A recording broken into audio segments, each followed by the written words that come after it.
Hi hello friends, welcome back to Nagaraj paramedical YouTube channel. Friends, ಯಾವೆಲ್ಲ ಅಭ್ಯರ್ಥಿಗಳು sanitary inspector ಆಯಿತು, ಆಮೇಲೆ ಹೆಲ್ತ್ ಇನ್ಸ್ಪೆಕ್ಟರ್ ಕೋರ್ಸ್ ಆಯಿತು, ಸೊ ಯಾರು ಕಂಪ್ಲೀಟ್ ಮಾಡಿದಿರೋ, ಸೊ ಯಾರಿಗೊಂದು ಸ್ವಲ್ಪ ಇದ್ರ ಬಗ್ಗೆ ನಾಲೆಜ್ ಇದೆಯೋ ಈ ಜಾಬ್ ಬಗ್ಗೆ, ಆಮೇಲೆ ಒಂದಿಷ್ಟು ಜನಕ್ಕಂತರೂ ಮೆಂಟಲಿ ಫಿಕ್ಸ್ ಆಗಿರ್ತಾರೆ, ಸೊ ನಾ ಏಮ್ಸ್ನ ಕ್ಲಿಯರ್ನ ಮಾಡಬೇಕು ಅಂಥೇಳಿ. ಸೊ ಅಂಥ ಒಂದು ಆಸ್ಪಿರೆಂಟ್ಸಿಗೆ ಸೊ ಇದು ಒಂದು ಒಳ್ಳೆ ಅಪಾರ್ಚುನಿಟೀಸ್ ಅಂತಲೇ ಹೇಳ್ಬೋದು. ಸೊ ಏನಪ್ಪ ಅಂತಂದರೆ, ಸೊ ಈ ಒಂದು ಏಮ್ಸ್ ರಿಕ್ರೂಟ್ಮೆಂಟಲ್ಲಿ sanitary inspector or health inspector ಅವ್ರು ಏನು ಮಾಡ್ತಿದ್ದಾರಪ್ಪ, ರಿಕ್ರೂಟ್ಮೆಂಟ್ನ ಮಾಡ್ಕೋತಾ ಬರ್ತಿರುವಂಥದ್ದು. ಸೊ ಇದರೊಳಗಡೆ ಎಷ್ಟು ಪೋಸ್ಟ್ ಇದ್ದಾವೆ, ಆಮೇಲೆ ಯಾವ ಸ್ಟೇಟಲ್ಲಿ ಇದೆ, ಆಮೇಲೆ ಅದರದ್ದು ಬೇಸಿಕ್ ಸ್ಯಾಲ್ರಿ ಏನಿದೆ, ಸೊ ಇವೆಲ್ಲನೂ ನಾವು ಇವತ್ತು ಡಿಸ್ಕಸ್ನ ಮಾಡ್ತಾ ಬರೋಣ. ಸೊ ಲಾಸ್ಟ್ವರೆಗೂ ನೋಡಿ. ಸೊ ಇದರೊಳಗಡೆ ಈ ಒಂದು ಏಮ್ಸ್ನ ಯಾವ ಥರ ಅಪ್ಲಿಕೇಶನ್ಸ್ನ ಕರೆದಿದ್ದಾರೆ ಅಂತೇಳಿ, ಸೊ ನಿಮಗೆ ಕೂಡ ಎಲ್ಲನೂ ಡೀಟೇಲ್ ಆಗಿ ಎಲ್ಲನೂ ಗೊತ್ತಾಗುತ್ತೆ. ಓಕೆನಾ. ಸೊ ಫಸ್ಟ್ ನಮಗೆ ಬಂದುಬಿಟ್ಟು, ಓಕೆನಾ, ಸೊ ಇಲ್ಲಿ ನೋಡ್ತಾ ಬರ್ಬೋದು. ಸೊ ಯಾವಾಗ ಇದನ್ನು ರಿಲೀಸ್ನ ಮಾಡಿದ್ದಾರೆ ಅಂತೇಳಿ, ಸೊ 11/6ನೇ ತಾರೀಕಿಗೆ, ಅಂದರೆ ಸೊ ನಿನ್ನೆ ಇದು ರಿಲೀಸ್ ಆಗಿರುವಂಥ ಒಂದು ಸರ್ಕ್ಯುಲರ್. ಓಕೆನಾ. ಸೊ ಇದು ನಿನ್ನೆ ಬಂದಿರುವಂಥ ಒಂದು ಲೇಟೆಸ್ಟ್ ನೋಟಿಫಿಕೇಷನ್. ಸೊ ಏಮ್ಸ್ ಒಳಗಡೆ ಸೊ ಇದನ್ನೇನು ಮಾಡಿದಾರಪ್ಪ ಅಂದಮೇಲೆ ಕಾಲ್ನ ಮಾಡಿರುವಂಥದ್ದು. ಸೊ ಇದು ಒಂಥರ ಏನಪ್ಪ ಅಂದಮೇಲೆ ಸೆಂಟ್ರಲ್ ಗೌರ್ಮೆಂಟ್ ಜಾಬ್ ಇದ್ದ ಹಾಗೆ. ಸೊ ಈಗ ನಾವು ರೈಲ್ವೆ ಒಳಗಡೆ ವರ್ಕ್ನ ಮಾಡಬೇಕು ಅಂತೇಳಿ ನಾವು ಯಾವ ಥರ ಮೆಂಟಲಿ ಫಿಕ್ಸ್ ಆಗಿರ್ತೀವೋ, ಒಂದಿಷ್ಟು ಜನ ನಾ ಏಮ್ಸ್ನ ಎಟ್ ಎನಿ ಕಾಸ್ಟ್ ಅದು ಏನಾದರೂ ಆಗಲಿ ಸೊ ನಾ ಕ್ಲಿಯರ್ನ ಮಾಡಬೇಕು ಅಂತೇಳಿ ಪ್ರಿಪೇರ್ನ ಮಾಡ್ತಾ ಬರ್ತಿರ್ತಾರೆ. ಸೊ ಈ ಏಮ್ಸ್ ಅನ್ನೋದು ಇದು ಕೂಡ ಒಂದು ಟಫೆಸ್ಟ್ ಎಕ್ಸಾಮ್ ಅಂತಲೇ ನಾವು ಕರೆಯುವಂಥದ್ದು. ಓಕೆನಾ. ಸೊ ಇಲ್ಲಿ ನೀವು ನೋಡ್ತಾ ಬರುವಂಥದ್ದು, ಸೊ ಕೇರ್ ಟೇಕರ್ ಕರೆದಿರುವಂಥದ್ದು, ಆಮೇಲೆ ಸ್ಯಾನಿಟರಿ ಇನ್ಸ್ಪೆಕ್ಟರ್ ಗ್ರೇಡ್ 2, ಆಮೇಲೆ ಗ್ರೇಡ್ 2. ಸೊ ಅದು ಎಲ್ಲೆಲ್ಲಿ ಕರೆದಿದ್ದಾರೆ ಅಂತೇಳಿ ಇಲ್ಲಿ ನೀವು ನೋಡ್ತಾ ಬನ್ನಿ. ಸೊ ಕೇರ್ ಟೇಕರ್ ಈಗ ಸದ್ಯ ಅದು ಬೇಡ. ಸೊ ಇಲ್ಲಿದೆ ನೋಡಿ. ಸೊ ಸ್ಯಾನಿಟರಿ ಇನ್ಸ್ಪೆಕ್ಟರ್ ಗ್ರೇಡ್ 2 ಅಂತೇಳಿ, ಸೊ ಒಂದು ಪಾಟ್ನಾ ಒಳಗಡೆ ಇದೆ, ಆಮೇಲೆ ಇನ್ನೊಂದು ಭೋಪಾಲ್ ಒಳಗಡೆ.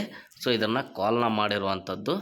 ಆಮೇಲೆ ನೆಕ್ಸ್ಟು ಇನ್ನೊಂದು ಸೆಕೆಂಡರಿ ಯಾವುದು 4th ಒನ್ ಒಳಗಡೆನೂ ಸೊ ಏನು ಮಾಡಿದಾರಪ್ಪ ಅಂದಮೇಲೆ ಸ್ಯಾನಿಟರಿ ಇನ್ಸ್ಪೆಕ್ಟರ್ ಗ್ರೇಡ್ 2 ಅಂತೇಳಿ ಕಾಲ್ನ ಮಾಡಿರುವಂಥದ್ದು. ಇದು ರಿಷಿಕೇಶ್ ಒಳಗಡೆ ಇರುವಂಥದ್ದು. ಓಕೆನಾ. ಸೊ ಇದಕ್ಕೆಲ್ಲನೂ ಏಜ್ ಗ್ರೂಪ್ ಎಷ್ಟಿದೆ ಅಂಥೇಳಿ ಸೊ ಅವ್ರು ಕ್ಲಿಯರಾಗಿ ಮೆನ್ಷನ್ನ ಮಾಡಿರುವಂಥದ್ದು. ಸೊ ಈ ಒಂದು ಹೆಲ್ತ್ ಇನ್ಸ್ಪೆಕ್ಟರ್ಗೆ ಭೋಪಾಲ್ ಒಳಗಡೆ ನೀವೇನಾದರೂ ವರ್ಕ್ನ ಮಾಡ್ತೀರಿ ಅಂತಂದ ಮೇಲೆ ಸೊ ಅವ್ರದ್ದು ಏಜ್ ಗ್ರೂಪ್ ಬಂದುಬಿಟ್ಟು 18 to 35 ಇಯರ್ಸ್ ನಿಮ್ಮದು ಯಾವುದು ಏಜ್ ಇರಬೇಕು. ಆಮೇಲೆ ಕ್ವಾಲಿಫಿಕೇಷನ್ಸ್ ಕೂಡ ಮೆನ್ಷನ್ನ ಮಾಡಿದ್ದಾರೆ. Pass in 12th class plus sanitary inspector course 1 year duration from recognised.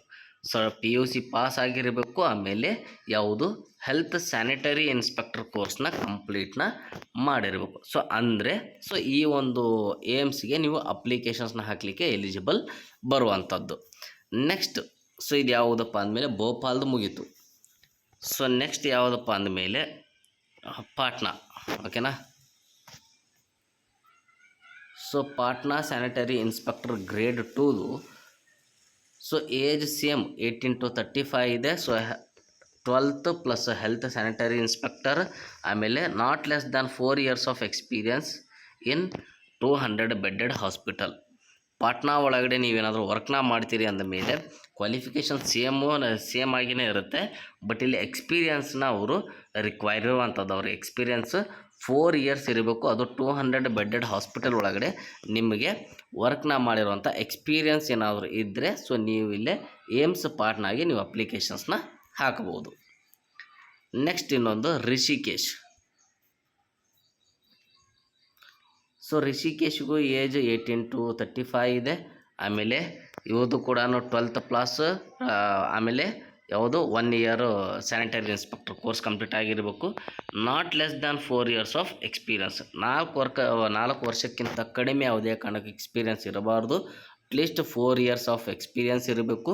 ಅದು 200 ಬೆಡ್ಡೆಡ್ ಹಾಸ್ಪಿಟಲ್ ಒಳಗಡೆ ಎಕ್ಸ್ಪೀರಿಯನ್ಸ್ ಇರಬೇಕು. ಓಕೆನಾ. ಆಮೇಲೆ ನೀವು ಇಲ್ಲಿ ಇನ್ನೊಂದು ಅಬ್ಸರ್ವ್ ಮಾಡ್ತಾ ಬರ್ತಿರ್ತೀರಿ. ಸೊ ಇದೇನು 5 ಅನ್ನೋದು ಪೋಸ್ಟ್ ಏನು ಹೇಗೆ ಅಂತೇಳಿ ಸೊ ಇಲ್ಲಿ ಅದನ್ನು ಹೇಳ್ತಾ ಬರ್ತೀನಿ. ಸೊ ಇವರು ಪೇಮೆಂಟ್ನ ಮಾಡ್ತಾ ಬರ್ತಿರುವಂಥದ್ದು ಸೊ ಏನಪ್ಪ ಅಂದರೆ ಸೊ ಪೇ ಲೆವೆಲ್ 5 ಒಳಗಡೆ ಇವರು ಪೇಮೆಂಟ್ನ ಮಾಡ್ತಾ ಬರ್ತಿರುವಂಥದ್ದು. ಸೊ 5th ಪೇ ಕಮಿಷನ್ ಅಂತ ನಾವೇನಂತೀವಲ್ಲ, ಸೊ ಆ ಥರ ಇವರು ಪೇಮೆಂಟ್ನ ಮಾಡ್ತಾ ಬರ್ತಿರುವಂಥದ್ದು. ಓಕೆನಾ. ಸೊ ಇದು ನಮ್ಮದು ಸ್ಯಾನಿಟರಿ ಇನ್ಸ್ಪೆಕ್ಟರ್ದು ಗ್ರೇಡ್ 2ದು ಓಕೆನಾ, ಗ್ರೇಡ್ 2. ಸೊ ಇದು ಅಪ್ಲಿಕೇಶನ್ಸ್ ಕರೆದಿರುವಂಥದ್ದು. ಆಮೇಲೆ ಇನ್ನೂ ಒಂದು ಹೇಳೋದು ಮರೆತು ಬಿಟ್ಟಿದ್ದೆ.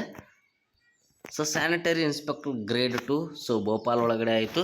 ಸೊ ಟೋಟಲ್ ಎಷ್ಟು ಅಪ್ಲಿಕೇಶನ್ಸ್ನ ಕರೆದಿದ್ದಾರಪ್ಪ ಅಂದಮೇಲೆ 5 ಅಪ್ಲಿಕೇಶನ್ಸ್ನ ಕರೆದಿರುವಂಥದ್ದು. ಸೊ ಯು ಆರ್ಗೊಂದಿದೆ, ಎಸ್ ಸಿಗೊಂದಿದೆ, ಎಸ್ ಟಿಗೆ ಒಂದಿದೆ. ಆಮೇಲೆ ಪಾಟ್ನಾಗ ಕೂಡ 4 ಅಪ್ಲಿಕೇಶನ್. ಸೊ ಅದು ಕಂಪ್ಲೀಟಾಗಿ ಯು ಆರ್ ಅನ್ರಿಸರ್ವ್ಡ್ದವ್ರಿಗೆ ಇಟ್ಟಿರುವಂಥದ್ದು. Next Rishikesh. So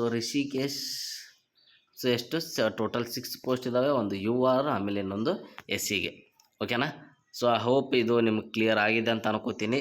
so in case ನಿಮಗೇನಾದರೂ ಗೊತ್ತಿದ್ದು ಯಾರಾದರೂ ನಿಮ್ಮ ಕಲೀಗ್ಸ್ ಆಯ್ತು, ಫ್ರೆಂಡ್ಸ್ ಆಯ್ತು, ಯಾರಾದರೂ ಪ್ರಿಪರೇಷನ್ಸ್ ಏನಾದರೂ ಮಾಡ್ತಿದ್ದರೆ ಏಮ್ಸ್ನ ಕ್ಲಿಯರ್ನ ಮಾಡಬೇಕು, ಅವರೇನಾದರೂ ನೋಟಿಫಿಕೇಷನ್ಸ್ಗೆ ವೇಟ್ನ ಮಾಡ್ತಿದ್ರೆ ಸೊ ಆದಷ್ಟು ಇದನ್ನು ಫಾರ್ವರ್ಡ್ನ ಮಾಡಿರಿ ಅವರಿಗೆ. ಈ ಒಂದು ಮೆಸೇಜ್ನ ಇಲ್ಲಪ್ಪ ಈ ಒಂದು ನೋಟಿಫಿಕೇಷನ್ ಅವರಿಗೆ ಹೆಂಗಾದರೂ ಮಾಡಿ ರೀಚ್ ಆಗೋ ಥರ ಮಾಡಿ, ಅಟ್ಲೀಸ್ಟ್ ಅವರಾದರೂ ಈ ಒಂದು ಏಮ್ಸ್ ಒಳಗಡೆ ಈ ಒಂದು ಎಕ್ಸಾಮ್ನ ಕ್ರ್ಯಾಕ್ನ ಮಾಡಲಿಕ್ಕೆ ಹೆಲ್ಪ್ನ ಮಾಡಿ. ಈ ಏಮ್ಸ್ ಅನ್ನೋದು ಕಮ್ಮಿಂಗ್ ಡೇಸ್ ಒಳಗಡೆ ಇಲ್ಲ ಕಮ್ಮಿಂಗ್ ಇಯರ್ಸ್ ಒಳಗಡೆ ನಮ್ಮ ಕರ್ನಾಟಕ ಒಳಗಡೆನೂ ಸ್ಟಾರ್ಟ್ ಆಗುವ ಚಾನ್ಸಸ್ ಇರುವಂಥದ್ದು. ಓಕೆನಾ ಫ್ರೆಂಡ್ಸ್. ಸೊ ನೆಕ್ಸ್ಟ್ ಮತ್ತೇನಾದರೂ ಅಪ್ಡೇಟ್ಸ್ ಏನಾದರೂ ಇದ್ದರೆ ನಾನು ನಿಮಗೆ ತಿಳಿಸ್ತಾ ಬರ್ತೀನಿ. Keep watching Nagaraj paramedical YouTube channel. Thank you friends.